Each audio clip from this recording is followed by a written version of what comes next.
नमस्कार, मैं विक्रम सिंह। सबको नमस्कार और गुड मॉर्निंग। तो चलिए आज स्टार्ट करते हैं।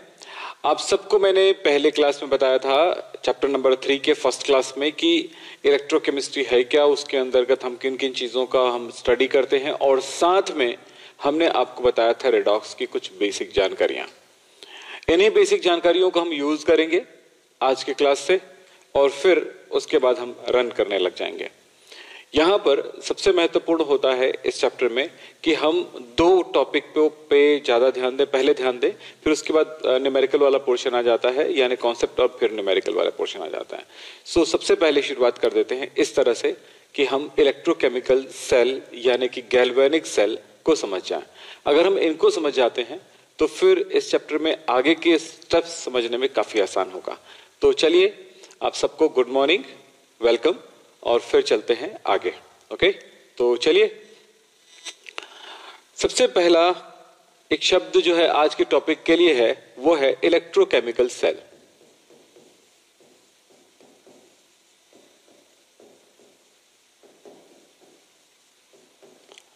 इलेक्ट्रोकेमिकल सेल ऐसा सेल जिनमें केमिकल रिएक्शन होता है,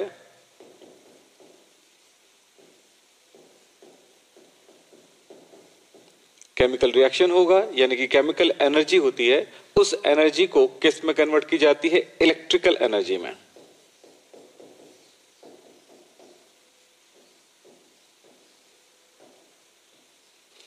रासायनिक अभिक्रिया को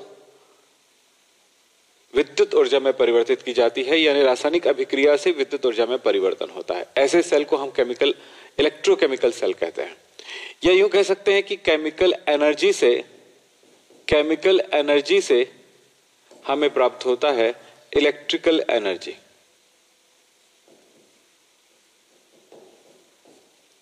तो ऐसे सेल को कहा जाता है विद्युत रासायनिक सेल, जो कि हमने पिछले क्लास में पढ़ा है। अब हमारे पास इस तरह का कोई सेल है जिसको हम बनाएंगे भी और फिर उनमें होने वाले रिएक्शन के बारे में बातचीत करेंगे। तो हम पढ़ेंगे सबसे पहले गैल्वेनिक सेल। तो हम स्टार्टिंग कैसे करें? थोड़ी सी थ्योरी पोर्शन है, उसको समझ लें, उनको जान लें, फिर उसके बाद हम आगे बढ़ते हैं। सबसे पहली बात है कि गैल्वेनिक सेल ये या विद्युत रासायनिक सेल आया कैसे, लोगों को पता कैसे चला, विद्युत ऊर्जा को निर्मित करने के तरीके कैसे आए, कुछ इलेक्ट्रॉनिक सामान हम कैसे बनाने लगे और इस एनर्जी का उपयोग हम कहां पे करने लगे, ये सब चीजें इस सेल से पहले स्टार्ट होती है। तो देखिए, सबसे पहली बात आता है कि 1780 में लुइजी या एल गैल्वेनी ने इस सेल का निर्माण किया था, और जो इसका जो स्टडी है और इसमें होने वाले रिएक्शन है उनको जानकारी दिया और सेल को सही तरह से व्यवस्थित किया था, वो है अलेक्जेंड्रा वोल्टा ने। सबसे पहली बात समझ में आई, एल गैल्वेनी ने क्या किया था 1780 में, काफी पहले की बात है। उन्होंने इस तरह का सेल बनाया और विद्युत धारा का निर्माण किया, और फिर उसके बाद आते हैं 2000 में, 1800 में कौन? अलेक्जेंड्रा वोल्टा। 1800 में 1780 फिर 80, तो यानी 20 साल का गैप रहा, और इस तरफ हमारे पास ये चीज आप बन के आ गई जिसको हमने कहा गैल्वेनिक सेल। गैल्वेनिक सेल या वोल्टिक सेल, क्योंकि वोल्टा ने बनाया इसलिए वोल्टिक सेल कह दिया गया। क्योंकि गैल्वेनी ने बनाया इसलिए गैल्वेनिक सेल, और वोल्टा ने बनाया इसलिए वोल्टिक सेल। तो इस तरह से ये इसकी इतिहास है, इनका हिस्ट्री है। फिर चलते हैं इस सेल से आगे थोड़ा बढ़े, इस सेल के इतिहास से आगे बढ़ते हैं और इसको हम कैसे बनाते, कैसे काम करता है और वो क्या होता है, इसका मैकेनिज्म क्या होते हैं, ये सारी जानकारियां हम लेने वाले हैं। सो चलिए देखें क्या बोला गया। विद्युत रासायनिक सेल क्या है? ऐसा सेल जिसमें क्या होता है, रासायनिक ऊर्जा को विद्युत ऊर्जा में परिवर्तित किया जाता है।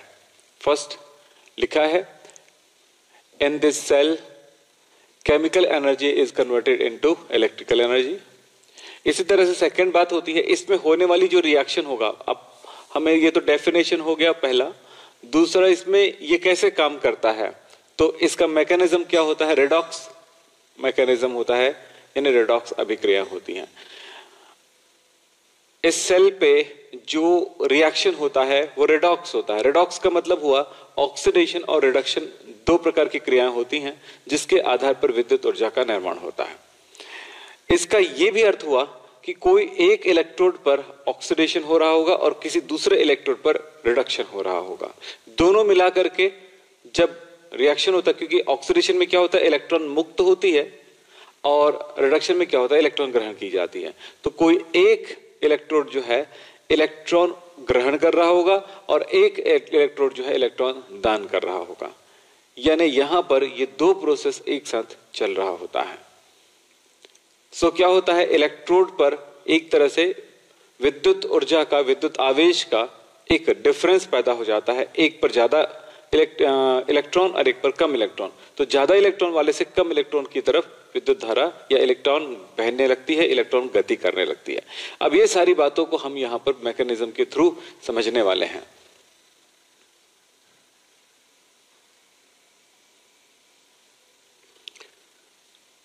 चलें आगे चलें। फिर इसमें है ऑक्सीकरण अपचयन की अभिक्रियाएं अप्रत्यक्ष रूप से भिन्न भिन्न पात्रों में होती है। एक पार्ट पर ऑक्सीडेशन हो रहा है, दूसरे पार्ट पर अपचयन हो रहा है, रिडक्शन हो रहा है। अब ये दो तरह की बातें यहां पर होती हैं। अब ये दोनों बातों पे हम हो के जब चलेंगे तो कैसे इसको सॉल्व करेंगे उनके बारे में बातचीत करूंगा। यहां पर ऑक्सीडेशन एंड रिडक्शन। तो सबसे पहली बात ये सेल बना कैसे है और इस सेल पे से हम विद्युत धारा कैसे प्राप्त करते हैं उनको जानकारी मिलेंगे। तो ये तीन बातें किस में होता है, गैल्वेनिक सेल या विद्युत रासायनिक सेल में, गैल्वेनिक सेल या इलेक्ट्रोकेमिकल सेल। ठीक है, तो चलिए हम आगे बढ़े। जो भी कुछ नोट करना होता है बेटा थोड़ी देर के लिए पॉज भी कर सकते हैं, और अगर हम बोलेंगे कि अब नोट कर लो तो थोड़ी देर नोट करने के लिए अगर टाइम देंगे तो ज्यादा टाइम लग जाएगा, इसलिए थोड़ी टाइम भी बचाना होता है। जिनको भी नोट करना होता है ऐसी थ्योरी, वो थोड़ा सा पॉज कर लें और फिर उसके बाद आगे बढ़ सकते हैं, है ना। तो पहली बातों को हम चलते हैं कि इस सेल को हम बनाएंगे कैसे।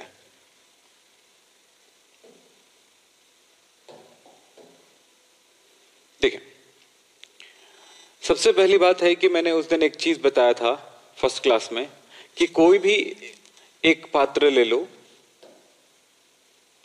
कोई भी एक बर्तन ले लो इस तरह से, और उस बर्तन में आप क्या ले लो, उस बर्तन में आप ले लो NaCl का विलयन सॉल्यूशन, NaCl का सॉल्यूशन। इसमें कोई दो अलग अलग प्रकार के मेटल ले लो, धातु ले लो। मैं मान लेता हूं कि इस जगह पर मैंने एल्यूमिनियम लिया, इस जगह पर मैंने कॉपर लिया। इस तरह से आपने दो अलग अलग मेटल को डुबा दिया। हम देखते क्या है, अगर इसको वोल्टामीटर से जोड़ दें, इसको कनेक्ट कर दें वोल्टामीटर से, तो हमें देखने को मिलेगा कि ये जो वोल्टामीटर है अपनी जो सुई है उसको आगे तरफ ले जाएगा। इसका क्या मतलब हुआ, इसका मतलब है कि इसमें इलेक्ट्रिसिटी फ्लो हो रही है, यानी कि ये वाला जो भाग है, जो सेल है, वो क्या बना रहा है, इलेक्ट्रिसिटी बना रहा है। ये क्यों बन रहा है, क्योंकि यहां पर एक रिएक्शन हो रहा है और यहां पर एक रिएक्शन हो रहा है। अगर एल्यूमिनियम और कॉपर लेते हो तो ये नेगेटिव इलेक्ट्रोड का काम करेगा, ये पॉजिटिव इलेक्ट्रोड का काम करेगा। इन सब का क्वेश्चन बनने वाला है कि भाई यही एल्यूमिनियम ही नेगेटिव क्यों है और उधर कॉपर ही पॉजिटिव क्यों है। एल्यूमिनियम और कॉपर लेते हैं तो हो सकता है कि कॉपर नेगेटिव हो और एल्यूमिनियम पॉजिटिव हो, ऐसा क्यों होता है। तो ये सब की जानकारी जो है एक सीरीज है, इलेक्ट्रोकेमिकल सीरीज, उससे पता चलेगा। और वो ऐसा क्यों, वो भी हम बताएंगे। पूरी जानकारी धीरज से आपको देते जाएंगे और आपको धीरज से बातों सुनना है। तो इस तरह से दो अलग अलग मेटल ले लेते हैं और आयनिक विलयन में डुबा देते हैं, आयनिक सॉल्यूशन में डुबा देते हैं। तो वो क्या करेगा, एक तरह से विद्युत ऊर्जा का निर्माण करने लगेगा, वहां पर रिएक्शन होने लगेगा इलेक्ट्रोडों में, और इस तरह से रेडॉक्स क्रिया पूरा का पूरा इस सेल में होती है। और रेडॉक्स क्रिया जब होती है तो किसी एक जगह पर ऑक्सीडेशन और किसी एक जगह पर रिडक्शन होगा। यहां पर ऑक्सीडेशन की क्रिया होती है एल्यूमिनियम पर,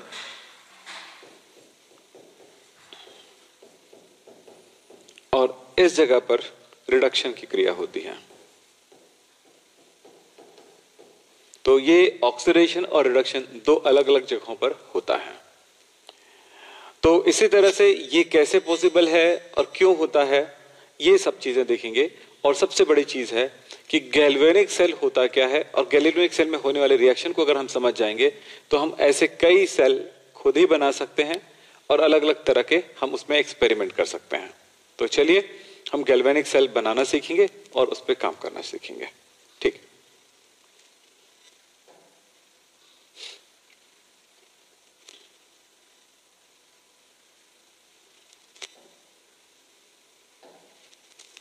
चलिए ये सेल बना कैसे होता है इनको देख लें।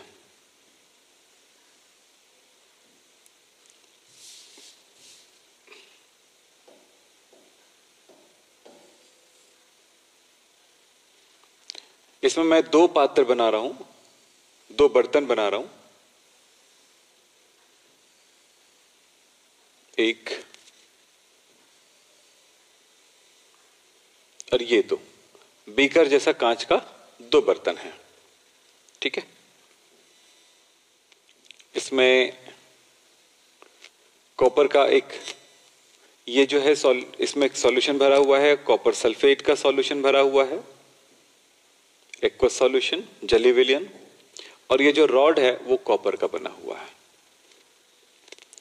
यहां पर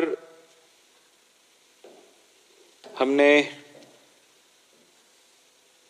जिंक सल्फेट का सॉल्यूशन भरा है, एक्वस सॉल्यूशन, और इस पर हमने डुबा दिया है जिंक का रॉड।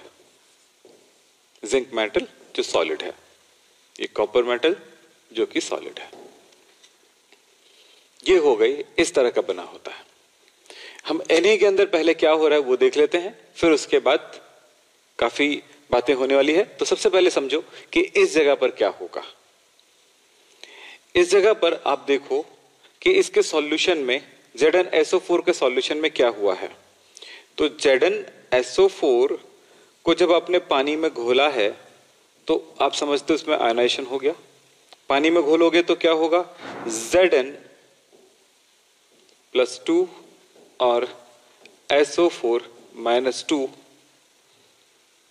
दो प्रकार के आयन बनते हैं। जबकि कॉपर सल्फेट में क्या होगा, कॉपर सल्फेट को पानी में जब घोलते हो तो यहां पर भी वैसे ही कुछ है, Cu+2 और SO4-2 आयन बनते हैं। ये दोनों की तरफ बात हो गई। लेकिन जैसे ही जिंक धातु को इसके ऊपर डुबाया जाता है, यहां पर एक रिएक्शन होता है। वो रिएक्शन देखें।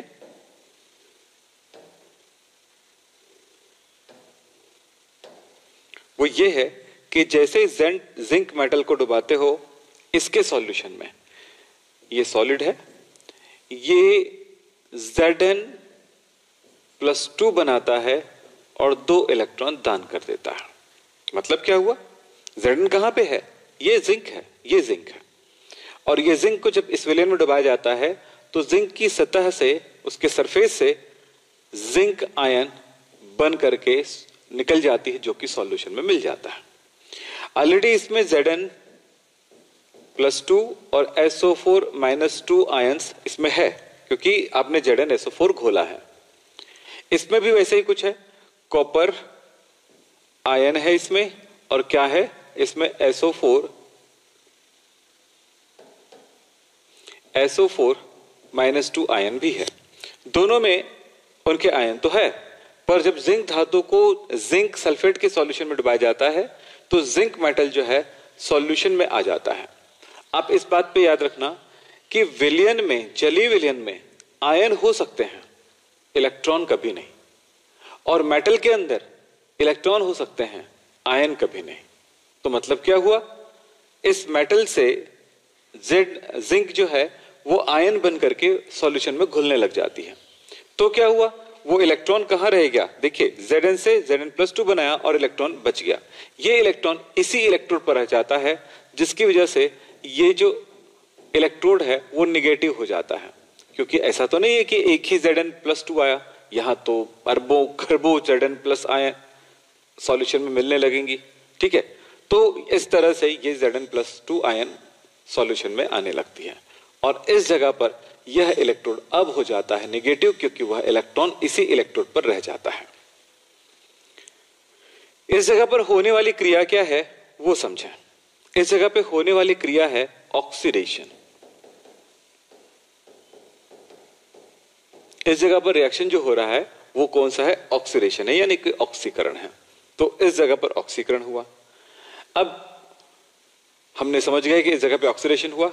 अब आपको एक बात बताना चाहूंगा, इलेक्ट्रोड दो टाइप का होगा, कहीं पे लिख देते हैं। इलेक्ट्रोड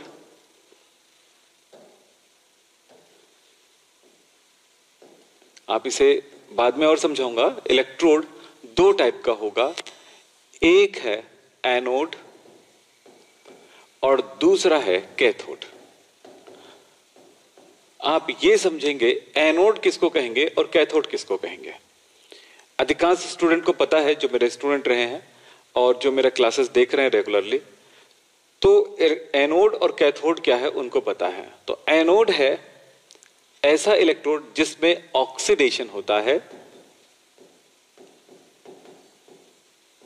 और कैथोड ऐसा इलेक्ट्रोड है जिसमें रिडक्शन होता है। रिडक्शन यानी कि अपचयन। बस इतनी बातें याद रखिएगा, इससे ज्यादा कुछ नहीं। जहां पर भी ऑक्सीडेशन होगा वो इलेक्ट्रोड एनोड होगा, जहां पर भी रिडक्शन होगा वो इलेक्ट्रोड कैथोड होगा। तो एनोड और कैथोड को याद रखिए, क्योंकि अधिकांश जगह पर एक प्रॉब्लम आती है कि हमने रट्टा मार लिए हैं कि धन यानी एनोड, प्लस यानी कि एनोड और माइनस यानी कि कैथोड। ये आदत को छोड़ना है, क्योंकि मैं आपको आने वाले ये 2 दिन में आपको ये क्लियर कर दूंगा कि वो एनोड कहीं पर पॉजिटिव भी होता है, कहीं पर नेगेटिव भी होता है। तो कहां पर पॉजिटिव होगा, कहां पर नेगेटिव होगा, वो भी स्पेशली आपको बताने वाला हूं। चलिए फिलहाल अब देखें कि ये कैसा है। यहां पर अब यहां पर आपने देखा कि ऑक्सीडेशन हुआ है, कहां पर? ये जिंक रॉड पर, इस जिंक रॉड पर ऑक्सीडेशन हुआ है। सो ये जो है वो एनोड का काम कर रहा है। ये इलेक्ट्रोड जो है एनोड का काम कर रहा है। जिंक इलेक्ट्रोड, जिंक का रॉड जो है एनोड का काम कर रहा है। ऊपर से देख रहे हो कि ये नेगेटिव है, तो ये यहां पर ये नेगेटिव है, नेगेटिव इलेक्ट्रोड हो गया। इस जगह पर इलेक्ट्रॉन की डेंसिटी बढ़ गई, इलेक्ट्रॉन की मात्रा बढ़ गई है, इलेक्ट्रॉन की बहुत अधिक पोटेंशियल है, ठीक है, यानी विभव है। चलो ये बात तो आपको क्लियर हो गई, लेकिन साथ में एक बात तो सोचो कि जिंक जो है Zn+2 आयन बन रहा है और विलयन में मिल रहा है। इस तरह से ये धीरे धीरे धीरे धीरे समय के साथ इसकी मात्रा कम होने लगेगी, ये पतला दुबला होने लगेगा। अब ऐसा नहीं कि जैसे डाले वो दुबला पतला हो गया, ऐसा नहीं है। वो काफी समय लगता है इसको पतले होने में और ये धीरे धीरे पतला होता रहता है, विद्युत धारा उत्पन्न करते रहता है। इस पोर्शन में होने वाली रिएक्शन हमें क्लियर है, ये रिएक्शन होगा। सेकेंड पोर्शन की तरफ चलते हैं, क्या हो रहा है। इस जगह पर जो रिएक्शन होगा वो देखें। इस जगह पर जो विलयन का जो Cu+2 है, यानी जैसे ही रॉड को CuSO4 के सॉल्यूशन में डुबाया जाता है, वैसे ही Cu+2 आयन है वो रॉड की तरफ मूव करता है और रॉड पर जाकर के क्या करेगा वो देखें। Cu+2 इस रॉड से इलेक्ट्रॉन मांग लेगा, 2 इलेक्ट्रॉन मांगा और वो खुद बन गया Cu सॉलिड। यानी जो एक्वस है जली विलयन का Cu, ये वाला एक्वस है, वो क्या हुआ, इसमें गया और इस इलेक्ट्रोड से उसने क्या मांगा, इलेक्ट्रॉन मांग लिया, इलेक्ट्रॉन ग्रहण कर लिया और इस तरह से Cu+2 बन गया। अब इलेक्ट्रोड से उन्होंने क्या लिया, इलेक्ट्रॉन लिया, तो इलेक्ट्रोड पर क्या हो जाएगा, इलेक्ट्रॉन की कमी हो जाएगी। तो इलेक्ट्रोड जो है अब वो पॉजिटिव हो गया है, पॉजिटिव हो गया है, इस तरह से ये पॉजिटिव हो गया, प्लस हो गया। इस प्रकार से ये इलेक्ट्रोड प्लस हो गया। रिएक्शन क्या हुआ, इलेक्ट्रॉन ग्रहण करने की क्रिया हुई है। कल की बातें आपने अगर नहीं पढ़ा होगा पुराना फर्स्ट क्लास, तो थोड़ी तकलीफ हो सकती है, आपको बता देते हैं। तकलीफ ना हो इसलिए आपको हमेशा रेगुलर पढ़ना है। किसी भी क्लास में आज की क्लास आप पढ़ रहे हो तो इसका मतलब है कल की क्लास आप पढ़ चुके हो, कल की क्लास आप देख चुके हो। ऑनलाइन का मतलब यही होता है कि हम कहीं भी किसी भी जगह पे रहें, 2 दिन 10 दिन भी क्लास अगर छोड़ देते हैं तो भी आप एकदम लाइव में आने की कोशिश ना करो, जो रिकॉर्ड होकर के हम दे देते हैं उससे आप कंटिन्यू करा करो। चलो ठीक है, फिलहाल क्या हुआ, इलेक्ट्रॉन ग्रहण कर लिया। इलेक्ट्रॉन ग्रहण कर लिया तो क्या हुआ, इलेक्ट्रॉन जहां पे ग्रहण होता है उस रिएक्शन को बोले देते हैं रिडक्शन। तो दूसरी तरह से कह सकते हैं कि आवेश प्लस चार्ज कम हो गया है, इसका मतलब रिडक्शन हुआ, या इलेक्ट्रॉन ग्रहण कर रहा है इसका मतलब रिडक्शन हुआ। क्लियर हुआ, हम बातें कर चुके हैं इसके बारे में। सो जहां पर रिडक्शन हो रहा है वो इलेक्ट्रोड जो है वो क्या कहलाएगा, ये अभी तो फिलहाल ये प्लस का काम कर रहा है, और ये क्या कहलाएगा, सॉरी इसका सिस्टम अलग है, ये कहलाएगा कैथोड कहलाता है। तो इस तरह से यहां पर कॉपर कैथोड है और ये यहां पर प्लस इलेक्ट्रोड की तरह होता है। तो 2 जगहों पर ये जो होने वाली रिएक्शन है, इन रिएक्शन को हाफ रिएक्शन, इसका हाफ रिएक्शन बोलेंगे, हाफ रिएक्शन बोलेंगे। तो इससे आपको पता चला कि गैल्वेनिक सेल में 2 पार्ट होता है, 2 हाफ सेल होता है, अर्ध सेल होता है। एक हाफ सेल कहलाएगा जिंक हाफ सेल, इसको हम कहेंगे जिंक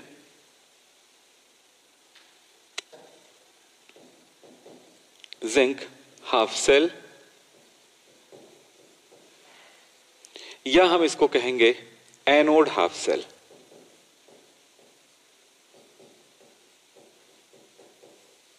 हिंदी में बोले तो अर्ध सेल कहेंगे। तो ये जिंक अर्ध सेल है, तो ये कौन सा हुआ, ये कॉपर अर्ध सेल हुआ।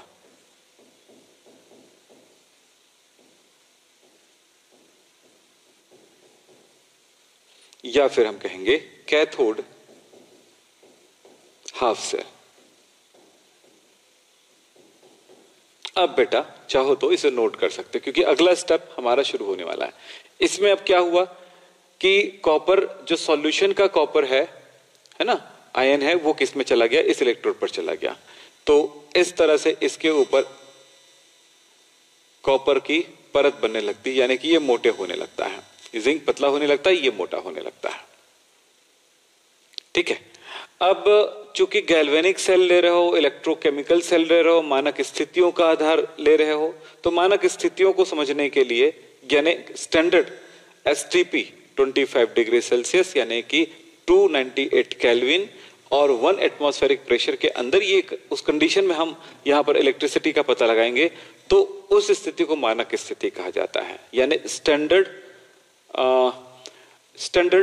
एसटीपी यानी स्टैंडर्ड क्या बोलेंगे, कंडीशन, यस स्टैंडर्ड कंडीशन कह सकते हैं। तो स्टैंडर्ड कंडीशन में जब ये प्रोसेस होता है तो इस जगह पे क्या कहा जाएगा कि कॉपर सल्फेट का जो सॉल्यूशन है उसकी हमने सांद्रता जो रखा है वो रखा है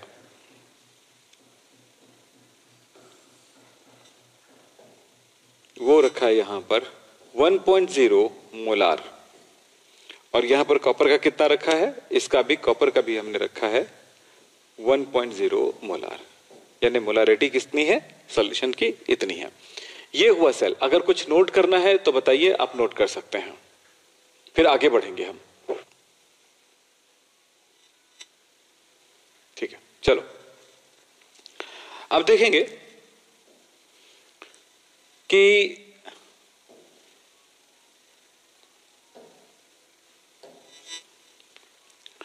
आपने देखा कि यहां पर इलेक्ट्रॉन पोटेंशियल बढ़ गया है, इलेक्ट्रॉन की मात्रा बढ़ गई है, नेगेटिव है। यहां पर देखा कि इलेक्ट्रॉन की कमी है, पॉजिटिव है। अगर इन दोनों को मैं इस तरह से किसी वायर के साथ कनेक्ट कर दूं, या चलिए मैंने वहां पर लगा दिया वोल्टामीटर जिसको V से डिनोट करते हैं, तो क्या होगा, यहां पर इलेक्ट्रॉन ज्यादा है, यहां पर इलेक्ट्रॉन कम है। इलेक्ट्रॉन तो रहता ही है, कहीं नहीं जाता, लेकिन कम है, तो इसलिए पॉजिटिव है। तो जिस जगह पे इलेक्ट्रॉन ज्यादा है, बिल्कुल ऐसे ही कहूंगा, एक ऐसा पात्र बना लीजिए, ये देखिएगा यहां पर ये दोनों पाइप से जुड़ा हुआ है, ये 2 टंकी है, इस टंकी में पानी इतना है और इस टंकी में पानी इतना है। बताइए क्या होगा, दोनों के बीच में डिफरेंस क्या है, इतने के बीच का डिफरेंस है। ठीक है, मतलब इन दोनों के तलों के बीच में ऊंचाई में अंतर है, जिसको कहते हैं पोटेंशियल डिफरेंस यानी विभव में अंतर। तो ये इसमें ज्यादा इलेक्ट्रॉन है, इसमें कम इलेक्ट्रॉन है, इसमें ज्यादा पानी है, इसमें कम पानी है। सो क्या होगा, यहां से ये पानी इस तरफ गति करेगी, तब तक गति करेगी जब तक कि दोनों का लेवल बराबर ना हो जाए, जब तक कि दोनों का लेवल बराबर ना हो जाए तब तक गति करेगी। ठीक है, वही काम यहां पर हो रहा है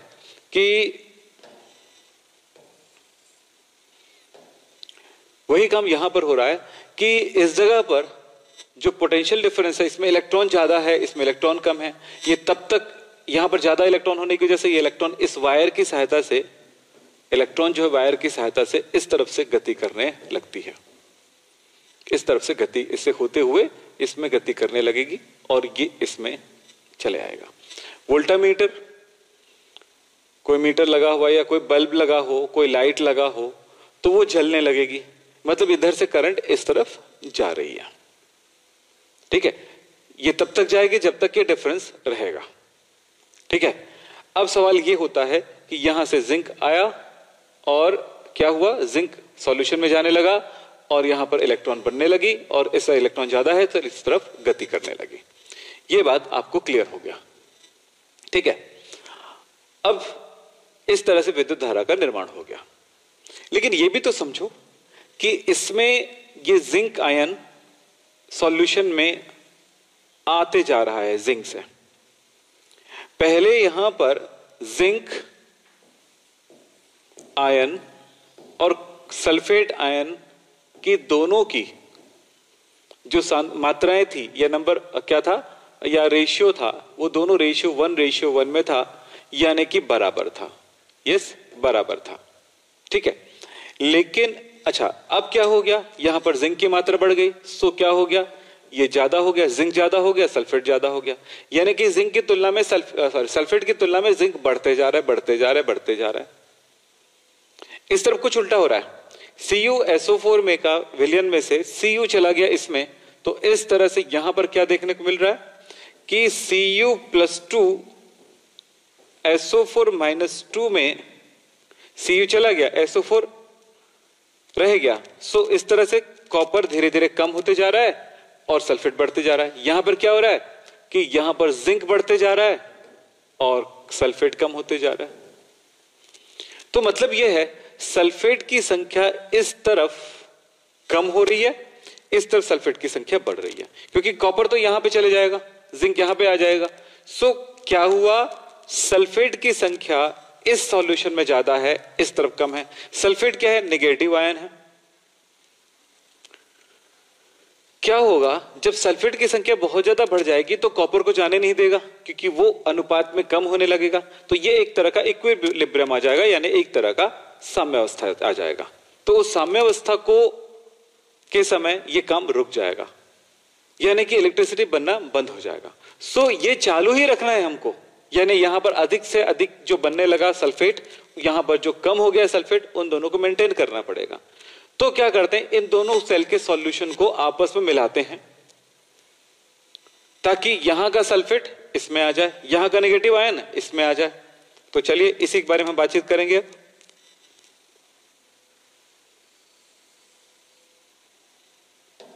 वो कैसे, जरा देखो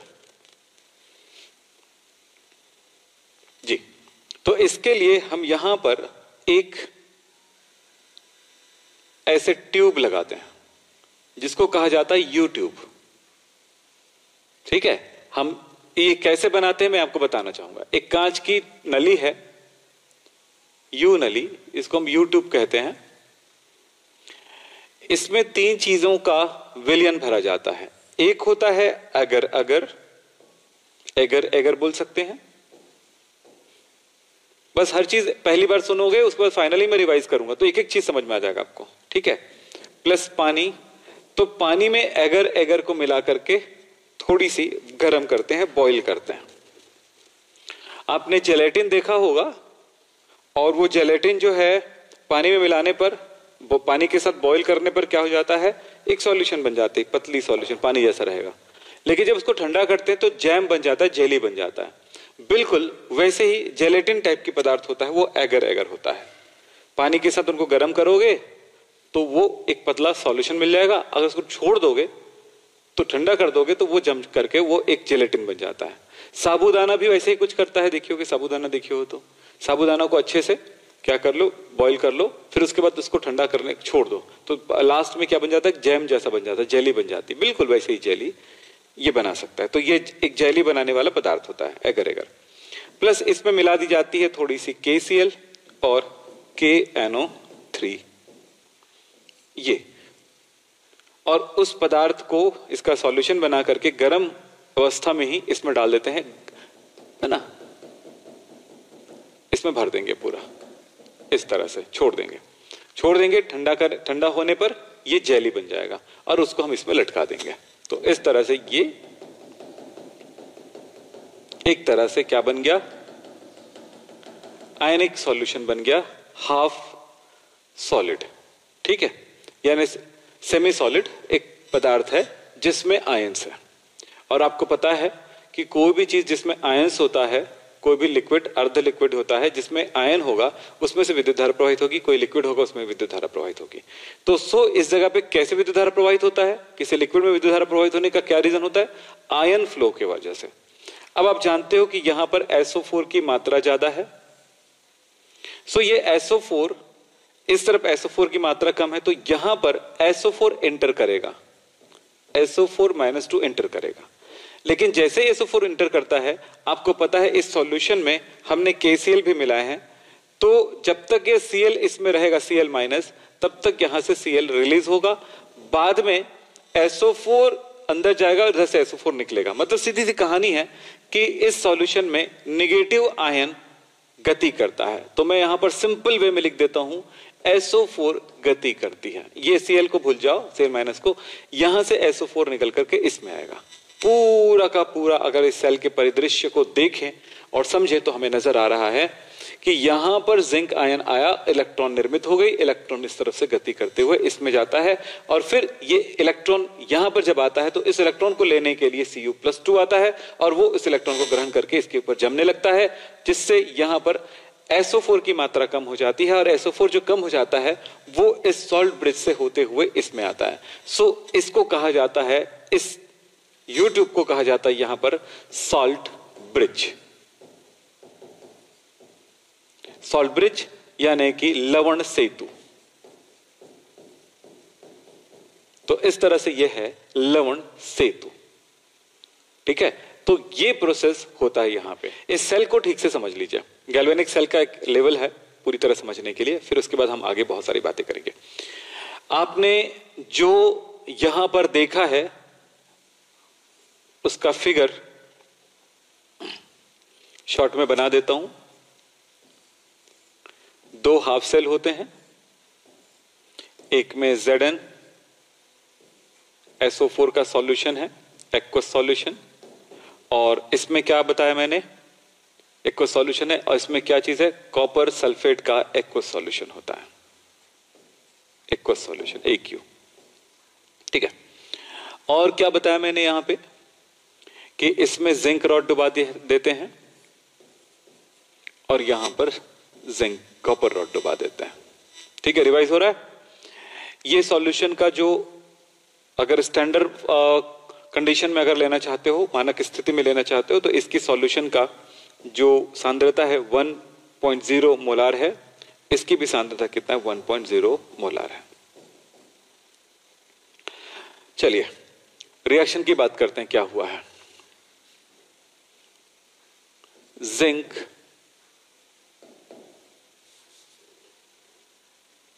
मैं इसको इस तरह लिखता हूं, Zn करके नहीं लिख करके, मैं ऐसे लिख रहा हूं, जिंक हाफ सेल। हम क्या पढ़ रहे हैं, मैकेनिज्म। सेल का कंस्ट्रक्शन है, सेल कैसा होता है, चित्र यानी फिगर अब बनाएंगे जो आपको आता है। फिगर बनाना टफ नहीं होगा, आसान होगा। दूसरा होगा कि इनके मैकेनिज्म की बात करेंगे। थर्ड होगा इसके थ्योरी की बात करेंगे। चलिए जी, क्या होगा बेटा यहां पर, जिंक इलेक्ट्रोड, जो जिंक हाफ सेल है उसमें क्या होने वाला है, मैं लिख देता हूं। ठीक है, इन जिंक हाफ सेल इसमें आपने ZnSO4 का सॉल्यूशन है, ये सॉल्यूशन टूट जाता है किसमें? टूट जाता है Zn+2 में और SO4-2 में। ये भी एक्वस है। ये तो सॉलिड है, आपने जब तक नहीं मिलाया था पानी में तब तक यही था, पानी में मिलाने के बाद ये बन गया। अब क्या होगा? अब यहां पर जिंक मेटल को आप डुबाते हो तो क्या होने वाला है? जिंक मेटल को सॉलिड है, इसको पानी में डुबाते यानी इसके सॉल्यूशन में डुबाते हो तो यहां पर एक रिएक्शन होगा, Zn2+ बन जाएगा, 2 इलेक्ट्रॉन डोनेट कर दिया, ये एक्वस हो गया। तो इस जगह पर रिएक्शन क्या हुआ? ऑक्सीडेशन हुआ। तो यहां पर जो जिंक है वो क्या काम कर रहा है? करने लगा, एनोड का काम करने लगा, क्योंकि जहां पर ऑक्सीडेशन होता है वो एनोड है। और अब उस जगह पर कौन सी क्रिया होने लगी? ये नेगेटिव इलेक्ट्रोड बन गया। तो ये मैकेनिज्म है, हाफ सेल में ये आयन बनेगा और ये आयन जो होने, इस आयन की स्थिति में Zn+2 और 2 इलेक्ट्रॉन मुक्त कर देता है, और Zn जो है सॉल्यूशन में आके मिल जाएगा और ये इलेक्ट्रॉन इलेक्ट्रोड पर रह जाएगा, और इलेक्ट्रोड पर रहने से ये क्या हुआ? नेगेटिव हो गया, और ये क्या है? एनोड है। ठीक है, दोनों चीजें देखें। अब कहां पे रिएक्शन देखेंगे? कॉपर पर, in copper half cell. Copper half cell में क्या होगा? यहां पर क्या हो रहा है? CuSO4 जो सॉलिड है पानी में घुलने पर बना देगा Cu+2 एक्वस प्लस SO4 क्या है? ये भी एक्वस, SO4-2। जैसे ही इसमें कॉपर रॉड डुबाया जाता है, ये वाला आयन उस जगह पर जाती है, ये वाला आयन क्या होने लगता है? उस जगह पर जाता है और क्या बनाएगा? कैथोड। ये पॉजिटिव क्यों मैं बता दूंगा। तो यहां पर क्या हुआ? जैसे कॉपर रॉड को डुबाया जाता है तो कॉपर रॉड जो है Cu+2 जो एक्वस सॉल्यूशन में है ना, Cu+2 इस सॉल्यूशन में जो है ये कहां चला जाता है? रॉड पर चला जाता है। तो ये 2 इलेक्ट्रॉन गेन कर लेता है और बना लेगा Cu मेटल सॉलिड। इस जगह पर होने वाला रिएक्शन क्या है? रिडक्शन है, क्योंकि इलेक्ट्रॉन ग्रहण करने की क्रिया को रिडक्शन कहते हैं, ऑक्सीडेशन में कमी को क्या? रिडक्शन कहते हैं। जबकि यहां पर ऑक्सीडेशन नंबर इंक्रीज हुआ है, 0 से कहां पर? यहां पर 0 से +2। यहां पर क्या हुआ? इंक्रीज हुआ है, बढ़ा है, इसलिए ऑक्सीडेशन है। यहां पर +2 से 0 हुआ है, घटा है, तो रिडक्शन हो गया। ये रिएक्शन यहां पे हो रहा है। ठीक है, अब इन दोनों के बीच में इनके आयंस के फ्लो के लिए क्या लगा दी जाती है? Salt bridge. सॉल्ट ब्रिज लगा दी जाती है। अब इसको देखें, हमने बाहरी कोई सर्किट से जोड़ दिया, मैंने वोल्टामीटर लिख दिए हैं। तब क्या होने वाला है? यहां पे जो होगा वो आपको साफ नजर आ रहा है कि यहां पर इलेक्ट्रॉन जो है ज्यादा है, सो इलेक्ट्रॉन इस तरफ मूव हो रही है और इस तरफ से एंटर कर रही है। यहां पे क्या हो रहा है? SO4 ज्यादा हुआ है, वो SO4 इस तरफ आ रहा है। ठीक है, SO4-2। यहां पर आपको जो वोल्टेज वैल्यू जो मिलेगा वो मिलेगा 1.10 वोल्ट। तो इस सेल का EMF जिसको कहा जाता है E0 सेल मानक यानी स्टैंडर्ड इलेक्ट्रोड सेल पोटेंशियल, तो ये कितना मिलेगा? 1.10 वोल्ट मिलेगा इस सेल में। और ये ऐसा कितना होगा, क्यों होगा, ये हम लोग पढ़ेंगे आगे जाकर के। सो आपको इतनी बातें तो क्लियर हो चुकी होगी जो मैं यहां पे पढ़ा रहा हूं।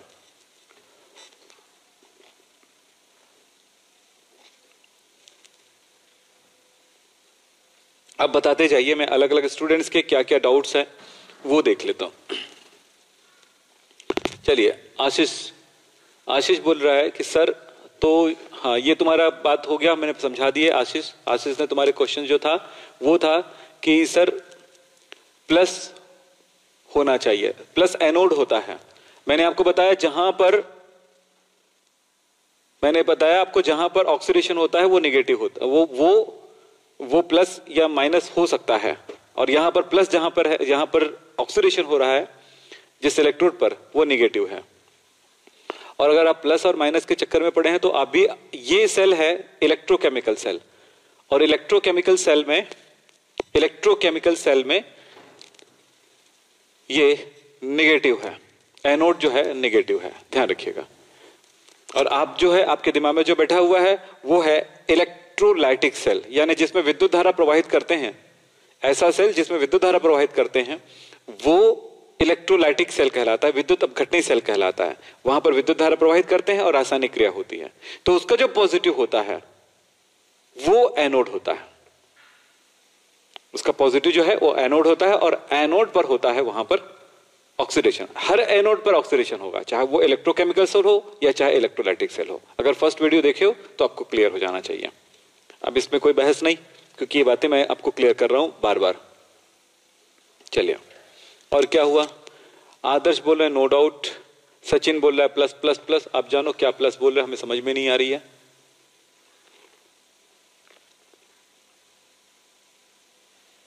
अब यहां पर हाँ, सजाद बोल रहा है कि +2 की 2+ दोनों एक ही होता है। एक बहुत सारे स्टूडेंट और बहुत सारे टीचरों में एक बहुत बड़ी तकलीफ है, किसी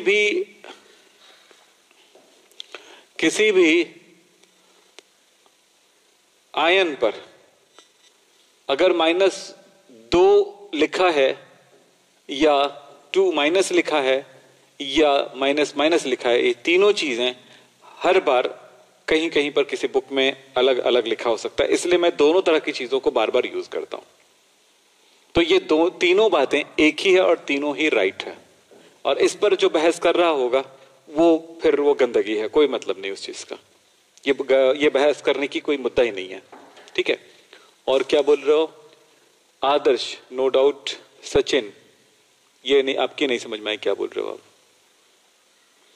फिर है ठाकुर सिंह, सर पर फिर क्या लिखे, पर भी एनोड हो सकता है।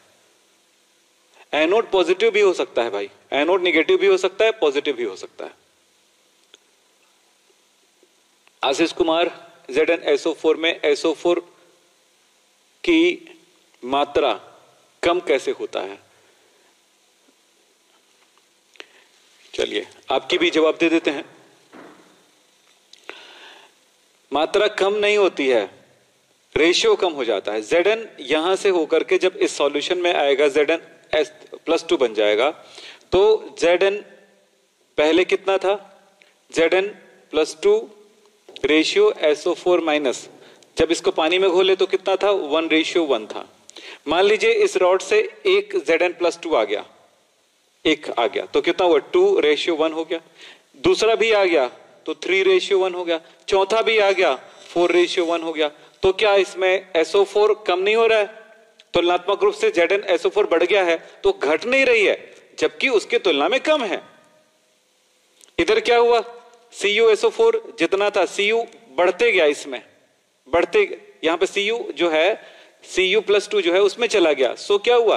मान लेते हैं पहले था 1:1, तो बाद में क्या हो जाएगा? 0:1। या चलिए मान लीजिए 100 है, 100 आयन है, तो 100:100, तो ये हो जाएगा, कम हो जाएगा 99:100। फिर ये कितना हो जाएगा? 98:100। क्या हुआ? कम तो होते जा रहा है क्या? इधर क्या बढ़ गया? इधर क्या हुआ? कॉपर कम हो रहा है, इसका मतलब है कि सल्फेट आयन ज्यादा हो गया उसके तुलना में। यहां पर सल्फेट आयन क्या हो गया? कम हो गया जिंक की तुलना में। अब तो बात समझ में आई? वो कम, सल्फेट आयन कम ज्यादा नहीं हो रहा है, उसके तुलना में कॉपर आयन या जिंक आयन कम या ज्यादा हो रहा है। चलिए नेक्स्ट टॉपिक। ओके, परमवीर ने कहा है, और किसी बच्चे ने क्या बोला है इसको देख लेते हैं। रवि रंजन झा क्या बोल रहे हो? मीन्स डोनेट अगर, अरे वो तो अब बात हो गई बेटा, इसमें क्यों मैं बहस करूं, ठीक है। प्लस या माइनस कैसे पता चलता है आगे की क्लास में पता चलेगा, आज उस डाउट को मैं क्लियर नहीं कर पाऊंगा। डेनियल सेल क्या है, डेनियल सेल के बारे में बातचीत करूंगा मैं आगे जाकर के। और तेज प्रताप, डेनियल हो गया आपकी बातें, मोहित कुमार नो डाउट, तेज प्रताप ठीक है, पुष्पांजलि ऑल क्लियर, ओके। चलिए साहब ये क्लियर हो गया। हम थोड़ा सा और आपको टाइम देंगे, फिर उसके बाद हमारी क्लास आगे बढ़ जाएगी, खत्म हो जाएगा आज की क्लास। ये बताना हमारे लिए जरूरी था। तो आपने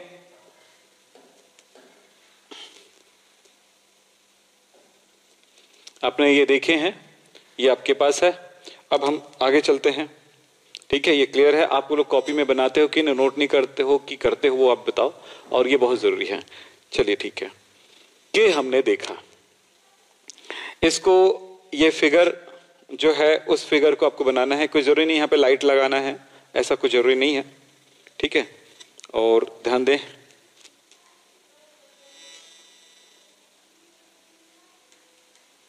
हाँ ये जो सेल है हमने यहां पर भी दिखाए हैं इस सेल को।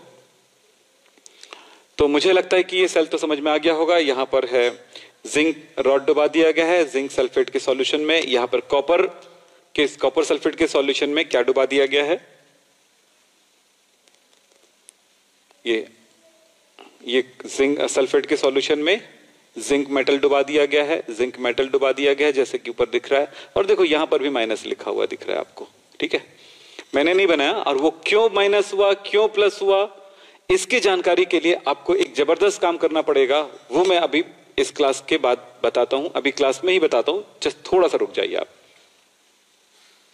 फिर ये कॉपर का कैथोड, कॉपर का क्या चीज है, ये रॉड है और इसमें लिखा हुआ है ये भी कैथोड है और ये पॉजिटिव है। ये जिंक एनोड है और नेगेटिव है, ठीक है। और ये जो पता चल गया कॉपर सल्फेट का सॉल्यूशन है और ये जिंक एक कॉपर का रॉड है। दोनों सॉल्यूशन को आपस में जोड़ने के लिए एक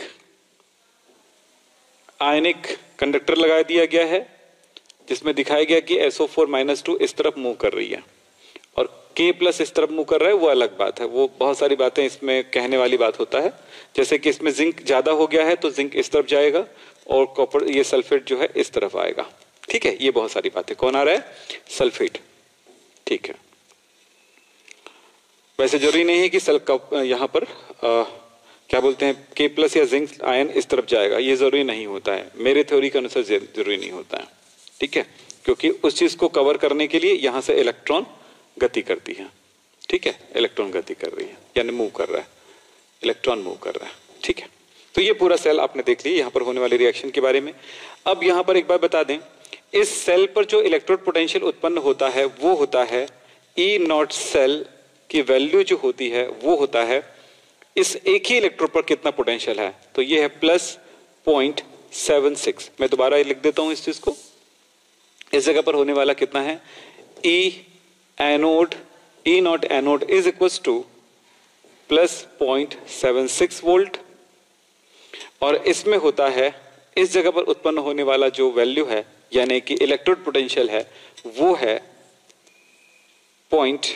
ये होगा -0.34 वोल्ट। अब किसी भी सेल का जो सेल पोटेंशियल है वो कैलकुलेट करने के लिए आपको ये काम करना पड़ेगा। ये कहां से आया आपके लिए अभी तकलीफ दे है। ये चीज कहां से आया वो समझने के लिए भी पूरी ये चैप्टर बचा हुआ है, तब जाकर के आप इसके जवाब दे पाएंगे। फिलहाल अभी काम की बातें जो इस सेल को समझने के लिए जरूरी है वो आपको बता रहे हैं। तो यह cell E0 cell is equal to E0 cathode minus E0 anode, एक फॉर्मूला आपको याद रखना है। तो E0 सेल की वैल्यू हमें कैलकुलेट करना है, तो यहां पर E0 एनोड और यहां पर लिखा हुआ है ये वैल्यू कौन सी है, ये माइनस में है, ये वाली कौन सी वैल्यू है, E0 कैथोड। ये दोनों की वैल्यू हमने यहां पर लिखे हैं और इनको यहां पर लगा दें। कैथोड कितना लिखा हुआ है, माइनस, ये कौन सा है, एनोड है ना, तो एनोड की वैल्यू कितनी दी गई है यहां पर प्लस में। ये क्या चीज था, एनोड ना, नहीं, ये गलत प्रिंट है, इसमें आपके इस जगह पे गलत प्रिंट है, रॉन्ग प्रिंट है। ये होगा माइनस, जिंक का वैल्यू होता है माइनस 0.34 और इसका वैल्यू जो होता है, ये रॉन्ग प्रिंट है, तो कैथोड की यानी कॉपर के लिए होता है प्लस, प्लस कितना बताया 76 प्लस 0.76, ये वोल्ट होता है। ठीक है, ये ध्यान रखना। यहां पर इन्होंने गलत प्रिंट करा है, मैंने इंटरनेट से फोटो उठाया था, तो ध्यान रखिएगा। जब आपके पास नॉलेज आता है तो आपको क्लियर कर सकते हैं इस चीज को, कोई भी रॉन्ग होगा उसको सुधार सकते हैं। चलिए, ये कैथोड, कैथोड की वैल्यू वहां पर है, कितना है बोलो, कितना बोला, प्लस 76 माइनस, और इस जगह पे इसकी वैल्यू कितनी, एनोड की वैल्यू कितनी है, माइनस 0.34। 6 प्लस 4, ये प्लस हो जाएगा ना, तो 6 प्लस 4 कितना होगा, 10, 0 हो गया, 7 प्लस 3 प्लस 1 यानी कि 11, तो हो गया ये वोल्ट। अब ये कैसे हम कैलकुलेट करेंगे, कैसे ये हो पाएगा, बहुत सारे क्वेश्चन आपके दिमाग में आएगा। इसका मतलब ये नहीं कि डाउट है। आज का जो टॉपिक है सेल, गैल्वेनिक सेल या इलेक्ट्रोकेमिकल सेल क्या होते हैं, इसको हम कंस्ट्रक्शन कैसे करते हैं, वहां पर कौन कौन से रिएक्शन हो रहा है वो जान रहे हैं। लेकिन अगर मैं अलग अलग तरह के मेटल दूंगा आपको और उस मेटल में आपको रिएक्शन करने के लिए बोलूंगा, तो अभी आज की क्लास के बेस पर किसी भी हाल में नहीं कर सकते हो। ओनली आप इस सेल की जानकारी को आप हासिल कर सकते हो, तो एक तरह का थ्योरी है ओनली। तो उस जानकारी को उस लेवल तक पहुंचाने के लिए आपको क्या करना पड़ेगा, ये हम आगे की क्लासेस में देखेंगे। सो देखें, आज की क्लास को आगे बढ़, थोड़ा सा और आगे ले लेता हूं, उसके बाद खत्म करेंगे। चलिए, ये बातें हो गई है, ये बातें भी हो गई है। बेटा इसको याद कर लो यार, क्योंकि इस तक पहुंचने के लिए हमें बहुत कुछ, यही है जो बताएगा कि कौन सा मेटल है जो एनोड का काम करेगा, कौन सा मेटल है जो कैथोड का काम करेगा, यही है ये सीरीज। तो इस सीरीज को याद करना है तो आपको बता दें, लीना के कानामा, ये है विद्युत रासायनिक श्रेणी बोलते हैं, इलेक्ट्रोकेमिकल सीरीज बोलते हैं, इसको एसआरपी भी कहते हैं, SRP, standard reduction potential, standard reduction potential, Hindi में बोलेंगे मानक अपचयन विभव, ये इस नाम से भी जाना जाता है, या इसको किसे ECS के भी नाम से जाना जाएगा।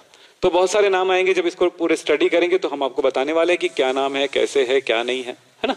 तो चलो, इसको याद करना है, आपको अच्छे से याद करना है। तो मैं याद करने के लिए एक ट्रिक बता रहा हूं, अलग अलग मेटल है इसमें दिखा गया है, इन सारे मेटल को याद करना है। तो कैसे याद करेंगे, लीना के काना मांगे आलजन, लीना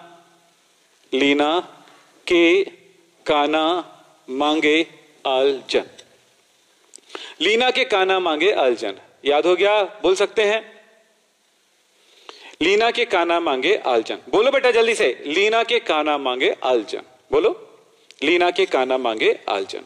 फिर लिखा हुआ है, कर फिर कूद नहीं सुन, कर फिर कूद नहीं सुन, दूसरा है कर फिर कूद नहीं सुन, लीना के काना मांगे आलजन, कर फिर कूद नहीं सुन। ठीक है, लीना के काना मांगे आलजन, कर फिर कूद नहीं सुन, याद हो गया, लीना के काना मांगे आलजन, कर फिर कूद नहीं सुन, लीना के काना मांगे आलजन, याद करना है जी, याद करना है सबको। कोई भी अगर बच्चा इस चीज को याद नहीं किया तो फिनिश है वो, इस चैप्टर में कोई मतलब नहीं रहेगा इतनी मेहनत करने से। लीना के काना मांगे आलजन, लाइन के, लीना, हाँ जी, लीना के काना मांगे आलजन, वेरी गुड, लीना के काना मांगे आलजन, कर फिर खुद नहीं सुन। फिर उसके बाद है कुआं ईला आज, है कुआं ईला आज, है कुआं ईला आज, लीना के काना मांगे आलजन, कर फिर खुद नहीं सुन, है कुआं ईला आज, है कुआं ईला आज। चले, लीना के काना मांगे आलजन, कर फिर खुद नहीं सुन, फिर क्या है कुआं ईला आज, और फिर लास्ट में है पारा ब्रेड कल, पारा ब्रेड कल, सोना फिर कभी, सोना फिर कभी, पारा ब्रेड कल, सोना फिर कभी। अब ने आपने याद किया, लीना के काना मांगे आलजन, तो सीरीज याद हो गया, ली ना के काना मांगे आल जन। फिर आगे है कर, फिर खुद नहीं सुन। है ईला कुआं आज, पारा ब्रेड कल सोना फिर कभी। पारा ब्रेड कल सोना फिर कभी। इस तरह से ये याद हो जाता है। तो मुझे लगता है कि कुछ एक दिनों में इसकी यूज होने वाला है, आज या कल में ही नहीं। चलो ठीक है, तो इस तरह से याद हो जाएगा। लीना के काना मांगे आलजन, कर फिर खुद नहीं सुन। है कुआं इला आज, पारा ब्रेड कल सोना फिर कभी। याद हो गया? बोलो यस, बोलो यस, याद हो गया। चलें पढ़ाते हैं। तो आज की क्लास यहां पे समाप्त करते हैं। नमस्कार, धन्यवाद, थैंक यू।